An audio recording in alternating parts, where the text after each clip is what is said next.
Hey everybody! Well, today I thought I'd take a crack at one of these resin garage kits, but this one here is not as bad as some of the ones I've worked on in the past. Now, these are creatures that were from a 1966, kind of a creepy, gory for its time, horror movie from 1966. It was called Island of Terror. Now, I remember my brother and I watching this movie when we were kids on TV, and it was pretty creepy for its day, and it had Peter Cushing in it, best known as Grand Moff Tarkin from Star Wars. But before Star Wars came out, I always knew him as the horror movie guy because he seemed like he was in every B horror movie back in the day. So the premise of the movie is that these scientists were working on a cure for cancer, but they inadvertently created these creatures called silicates, and that's what these things are. So the silicates were these weird-looking things like this. They had like a tortoise shell kind of look, and then coming out of the front, that's actually the back. So coming out of the front right here, they give you these metal pipes or these metal rods, and they're very soft metal. You can bend these. So you're going to use this as their neck. It's going to go in here, and I'll probably end up bending it like upward and almost like an S shape. And then on the end are these. This was the head of it.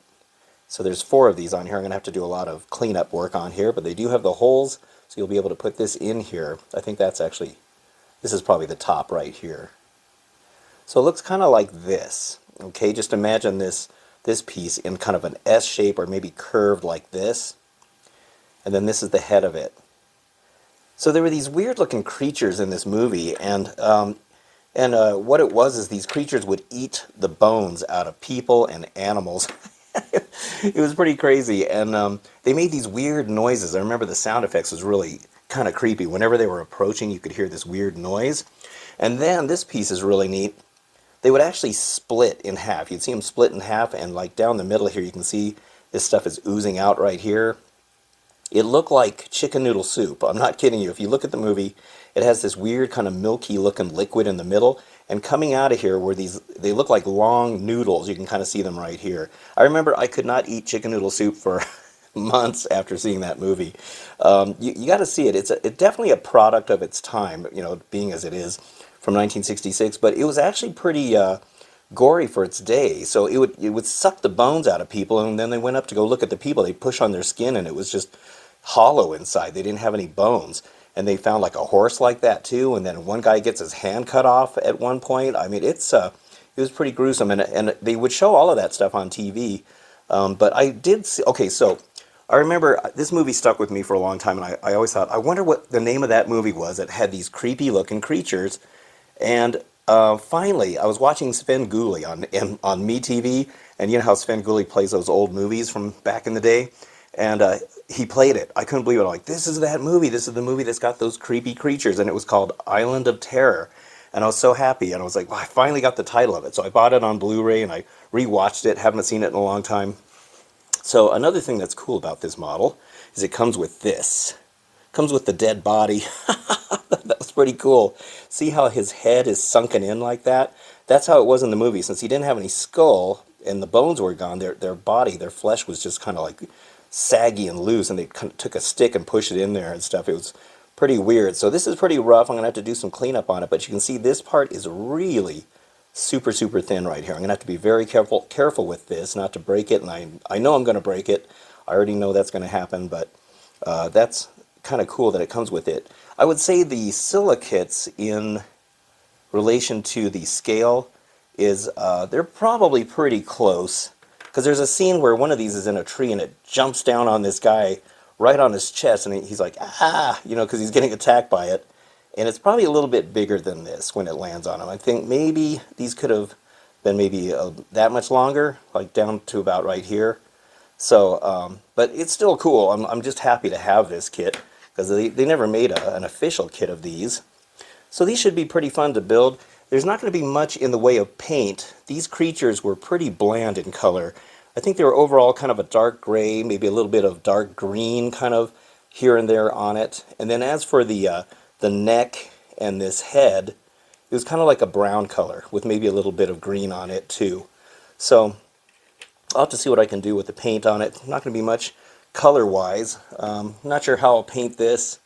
Figure out what color paint his clothes and just make that flesh tone. And then maybe I'll make some kind of a diorama where these things are maybe I'll have it so that there's a couple of these around him like this. And maybe I'll have one of these and the neck will be on here. And maybe I'll have the tentacle part of it like down on his chest like it's eating the bones out of the guy. That's pretty funny. It's such a creepy movie. You got to see it. If you haven't seen the movie, go see it. It's on Blu-ray, and they may have it streaming somewhere. If you watch it on Svengoolie, they cut out all the gory parts, so they took all the fun stuff out of it. So you really need to see the Blu-ray of it, and you'll see all the stuff that they cut out. But I think this will be a fun kit to build, so I may as well try and get started on it. Alright, so I've gotten these all cleaned up now. The edges are nice and smooth, and they just look a lot better. Now I've already glued the little serpent head things in, as you can see here. So I just super glued those in, and I made them slightly different shapes. This one has a longer neck, kind of like sticking out, and then this one here, I kind of like the way this one turned out. That's kind of cool. So I think to transition this neck, if you look at the movie, the neck is kind of like it's not just smooth like this. So I think what I'm going to do is I'm just going to take some perfect plastic putty and just kind of spread it on here, and then just use a Q-tip to kind of like, you know, I'll probably I'm going to put some water in there that I've got all ready to go, and I'm just going to kind of maybe smooth it on the neck and see if I can kind of join it into the head a little bit, because the heads weren't really molded all that great. Like I said, this was kind of a rough garage kit.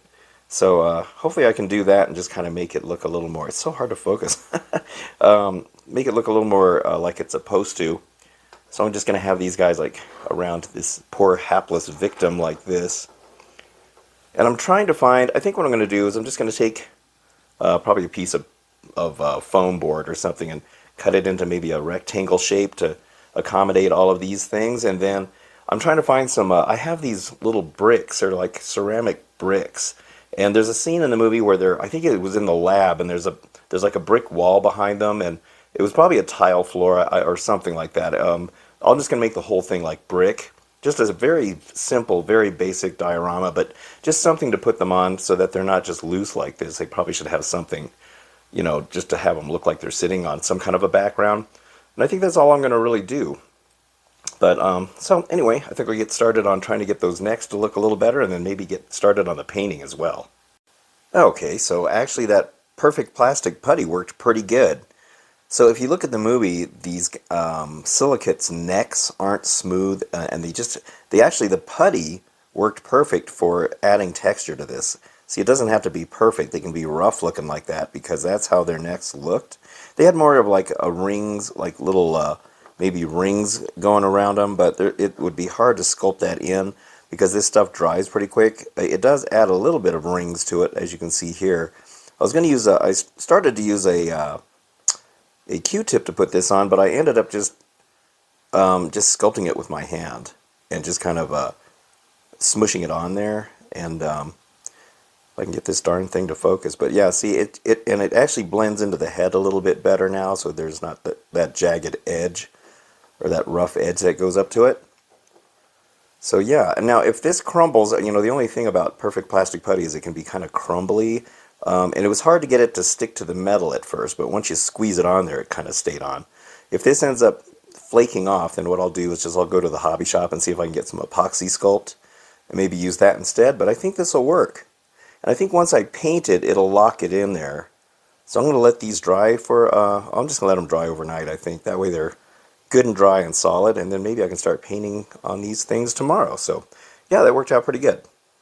Okay, so now I've got all of these painted, and these turned out pretty good. I was looking at the movie, and it looks like some of them are, you know, they're all kind of a little bit different from each other, but they all have the basic color. So what I did is I took some German gray, and I put a base coat of German gray on the shell part of it, and then there's a lot of green on them, so I took some craft paint that's kind of like a dark green color and just kind of dry brushed it in there, and then you can still have the darker color underneath. I think that turned out really nice. Here's the head, or the tentacle kind of thing. I didn't paint the bottom since we're not going to see any of that. And this actually turned out really good. There's a little bit of green on their heads too, and I tried putting some green on there, but I didn't like the way it looked, so I went back and just repainted this. It's like a tan color, and then I dry brushed some dark, some brown on there. Here's the other one. And I like the roughness of that putty on the neck. That actually does look pretty good. I keep showing the bottom, but there's nothing to see there. But here you can see that. And then here's this guy over here. So yeah, this looks really good. And then here's the one that's splitting. So if you, referring back to the movie again, the liquid coming out, it looks kind of like it's milky. It looks like milky liquid. And then of course you got the chicken noodle soup stuff, the noodles coming out of there. And I think that actually looks pretty decent, so I'm happy with that too. This guy here, I'm not that happy with. You know, I don't know, for one thing, it looks like there's teeth in his mouth, and I thought the creatures ate all bone. I'm assuming they ate the teeth too. But I mean, he looks okay. This isn't the best kind of figure, but you know, the face really, I added some hair on there. I was going to put some real hair, but I don't have anything laying around that I could make it look like hair. But so I just kind of drew it in and made like a little sideburn there, a little bit of an eyebrow. It's kind of a creepy looking thing on its own. And so I'm going to base this on that lab scene where they're in the lab and you can see all the stone bricks and stuff like I was mentioning. And I'm just going to make a brick style diorama. And I just figured this guy was wearing a lab coat since this is the kind of outfit he's wearing. So I just painted all that white. This little empty area, once I lay him down on the tile, I'm just going to paint that white inside there and it'll make it look like, you know, there's no split in the robe. But overall, I'm pretty happy with the paint job on these. Alright, so now I'm working on the little background area. So these little bricks, I've had these laying around for a while. I don't remember what I bought them for, but they come in a jar like this. They're like little stones, and they're real clay. It's like real clay. I guess they're made for kids to play around with. And I think there's 100 per package. I went through this entire package and most of those. And so I just took a piece of foam board and measured it out to, I don't want this to be really big. There's just enough room here to put the silicates and the body on there. But I really like the way those stones look. I was going to paint these, but I'm actually liking the natural color of them because you can see all the little different you know, shades of gray on there, which looks really good. And then here's the back wall. Let's see, actually, here's the side wall. Let me set this one up. It was tricky trying to measure all of this because I wanted to measure the edge there for the back wall to fit, and then this bottom, because it's got to fit under here like this. See if I can set this up, okay? And then this back one's going to go right here, right into that corner. Ooh, not sure I'm going to be able to do this one-handed, but it's going to go something like that. And that's really all that's going to be in there. It looks kind of dungeony almost, but that's kind of how that scene looked, where there was just all these plain bricks and everything. And then for these little areas here, I've taken this, I've split some of these. It wasn't easy. I took a Dremel and sliced these in half, and there's about 32 because I got to fill in all of those. I'm not really sure this is going to work because I'm not sure these are going to fit in here just right. I don't know. Let me see. I haven't really tried this because these are all slightly different sizes, these holes. And I'm not sure I'm going to, well, that one actually fits a little bit. They're not going to be perfect, but that's okay, just kind of to fill in that gap. And I'll just glue those in just to kind of finish it off. And then back there, hopefully they'll fit in all these areas too. And then if that doesn't work, I'll just paint it gray in there and then that'll be fine. I mean, it's not really that big a deal, but I figured I'd try to finish it off. But I think that looks pretty decent. Okay, here it is all finished now, and whew, I'm glad I'm done with this. Those bricks were quite the challenge to glue in place. It was a lot of them. Once I kind of got a pattern going and got my groove going with it, I could put them on pretty quick. I do like the way they turned out. I'm really glad I decided not to paint those. I love the different shades of gray that are on there, and it does resemble that scene in the lab. But this is a pretty neat model.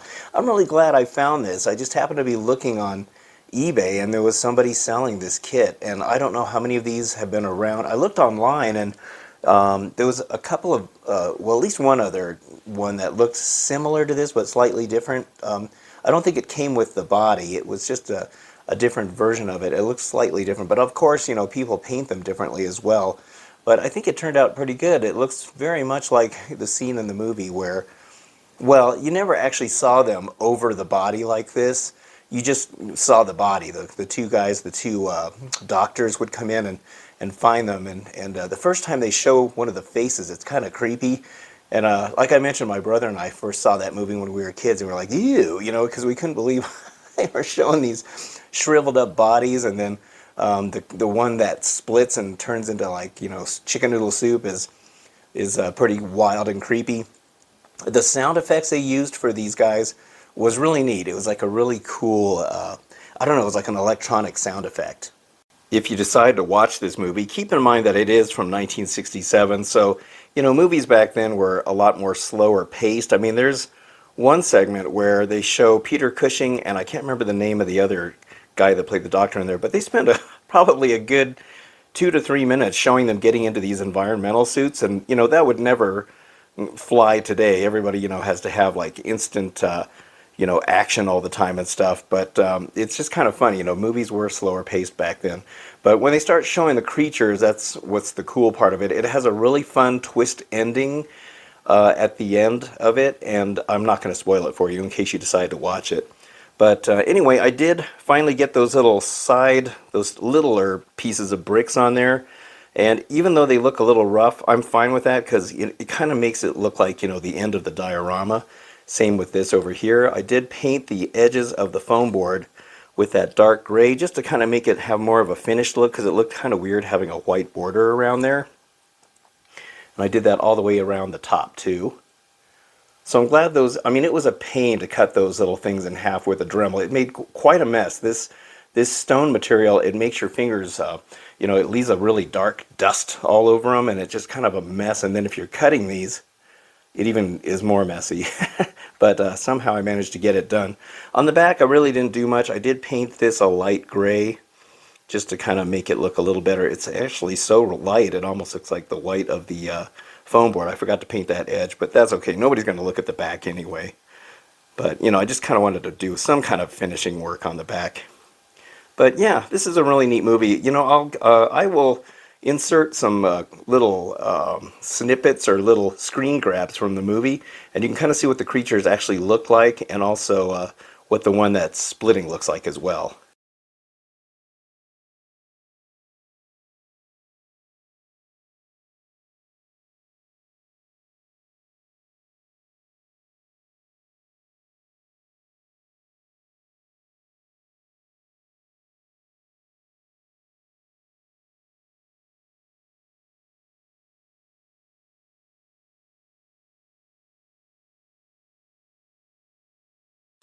So there you go, your classic B-movie creatures.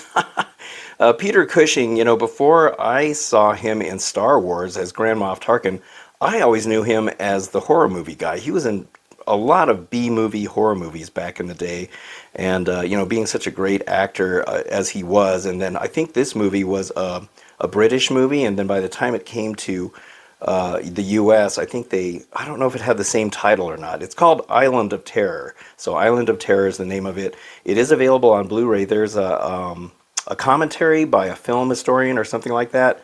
But he spends way too much time talking about the actors. I really would have wished that he would have talked more about these creatures, you know, like the special effects and stuff like that. I know the creatures were made of rubber.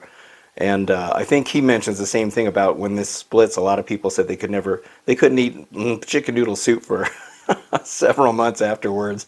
And I will say it did turn me off of chicken noodle soup. Thankfully, I still like it now. But boy, when you see that, you're like, ew, it just kind of grosses you out. I wonder what they used for it. I wish they would have, you know, stuff like that would have been more interesting to hear in the commentary, like what they used to make that effect.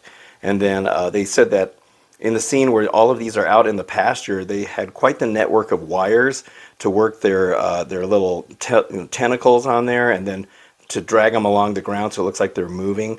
And they made quite a few of them. I wonder if any of these still exist anywhere. I would love to know if these props are still around. I'd love to have one. It'd be neat to have one from the original movie, but unfortunately a lot of stuff back then was just thrown away, so probably none of them exist. But anyway, just a fun little model I thought you'd all be interested in seeing, and if you're familiar with the movie, you definitely would understand what these creatures are. And if you haven't seen the movie, go out and see it, because it's a pretty fun Little creepy movie. Alright, well, that's it for this video. I hope you enjoyed it.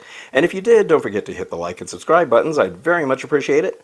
And thank you so much for watching. I will see you on the next video. So have a good one.